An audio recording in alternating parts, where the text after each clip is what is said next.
अस्सलाम वालेकुम जी। अब हम सबको अगले ट्रेडिंग वीक का शुरू होने का बहुत बेसब्री से इंतज़ार है और पाकिस्तान इंडिया के दरमियान अब सीज़ फायर भी हुआ। उसके बाद अब डेफिनेटली यही फील हो रहा है कि मार्केट बहुत अच्छे से रिकवर करेगी, क्योंकि इवन जब पाकिस्तान इंडिया के दरमियान कशीदगी चल भी रही थी तब भी मार्केट ने 9 तारीख का जो ट्रेडिंग डे था, 9 वाले दिन पाकिस्तानी मार्केट ने काफ़ी रिजिलियंस दिखाई थी।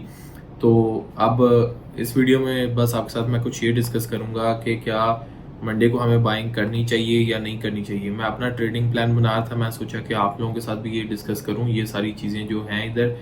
तो पहली चीज़ तो ये देख लेते हैं कि क्या ये बाइंग अपॉर्चुनिटी है या नहीं।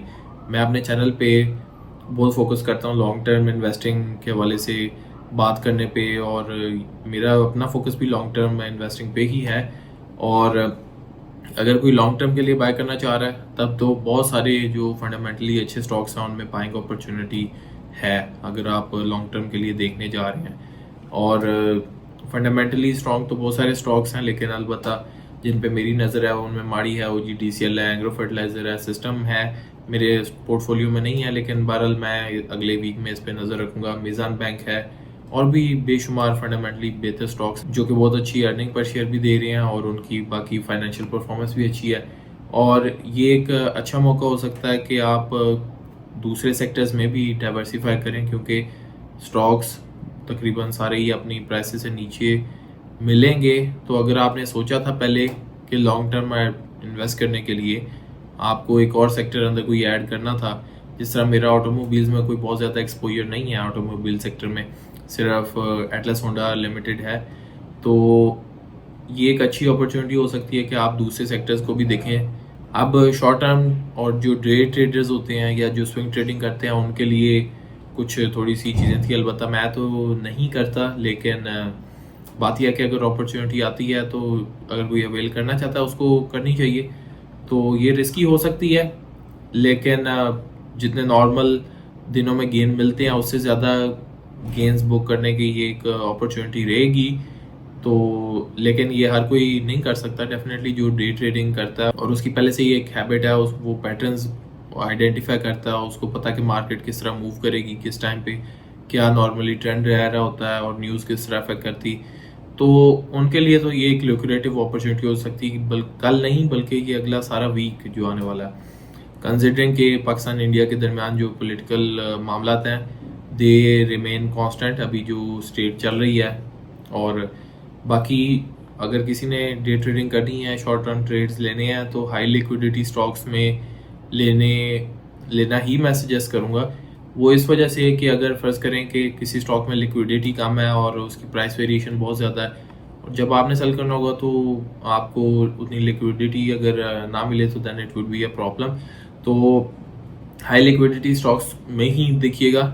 और हाई लिक्विडिटी अगर किसी को नहीं पता तो जिनमें ट्रेड्स ज़्यादा हो रहे होते हैं, जिनमें ट्रेडिंग वॉल्यूम ज़्यादा होता है, और जो स्टॉक्स पिछले वीक में 10 से 30% तक गिरे हैं, लेकिन उन्होंने वीक के एंड पे जो लास्ट ट्रेडिंग डे था उसमें उन्होंने अच्छे वॉल्यूम्स लगाए हैं, उनकी प्राइस में भी कोई थोड़ा बहुत ऊपर की तरफ ट्रेंड देखने को मिला, तो उन स्टॉक पे खास तौर पे फोकस कीजिएगा। अब इन्वेस्टिंग का यही मकसद नहीं है कि हम हर अपॉर्चुनिटी पे छलांग लगा दें।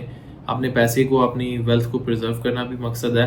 तो अगर कोई ज़्यादा रिस्क टेकिंग कैपेबिलिटी किसी में नहीं है तो वो blue chip dividend paying stocks पे फोकस करे, और न्यूज़ पे आप ज़्यादा रिएक्ट ना कीजिएगा, और डॉलर कॉस्ट एवरेज करने की कोशिश कीजिएगा कि कल को थोड़ा बाय कर लिया, वीक के दरमियान में थोड़ा बाय कर लिया, अपना रिस्क कम करने के लिए। और ज़रा अंडर वैल्यूड स्टॉक्स को देखिएगा, लेकिन जिन्होंने पहले उनकी अर्निंग पर शेयर उनकी अच्छी है, उनकी डिविडेंड की हिस्ट्री अच्छी है, तो उन स्टॉक्स पे फोकस कीजिएगा। उनमें FFC है, एंग्रो है, एंग्रो एच लिखना था मैंने, ये इधर एंग्रो लिखा गया, तो ईफर्ट है। तो इन पे तो मैं ख़ास तौर पे नज़र रख ही रहा हूँ। पिछली स्लाइड में मैंने कुछ पहले भी बता दिए हैं आपको स्टॉक्स, जिनमें माड़ी है, मीज़ान बैंक, सिस्टम्स, ये सारे भी हैं।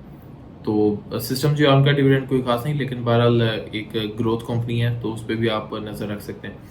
अब मेरी वॉच लिस्ट में ये मैंने जिस तरह कि आपको पहले बताया कि ईफर्ट है, मीज़ान बैंक है, फैसल बैंक है, माड़ी है, और एक और है एडिशनली जो कि अभी मैंने पहले बता दिया है, सिस्टम्स। उस पर भी मैं ज़रा थोड़ी नज़र रखूँगा।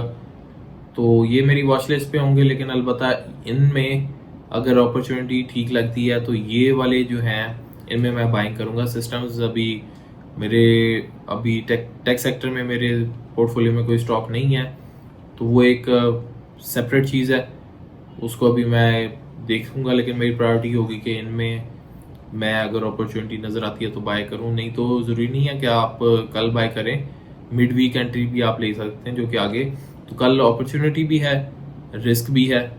ये अब हम मार्केट जब ओपन होगी हमें देखना पड़ेगा कि मार्केट ने कैसे रिएक्ट किया है इस सारी सिचुएशन के बाद। और इमोशनल बिल्कुल ना होइएगा, लेकिन स्टे सिलेक्टिव। जो आपने सारी पहले रिसर्च की है उसका आपको कल हासिल मिलने वाला है, और आपके सामने मार्केट किसी तरह भी रिएक्ट कर सकती है, लेकिन द थिंग इज़ कि you have to stick to your trading strategies, your investing strategies. और अगर आपको फिर भी डाउट रहे तो कोशिश कीजिए अपना जो वेल्थ है उसको प्रिजर्व करें, अपने कैश अपने पास रखें। और आगे पूरा ट्रेडिंग वीक हमारे पास पड़ा, 5 दिन पड़े हमारे पास, तो उनमें और भी अपॉर्चुनिटी हमें मिल सकती है बाइंग करने की।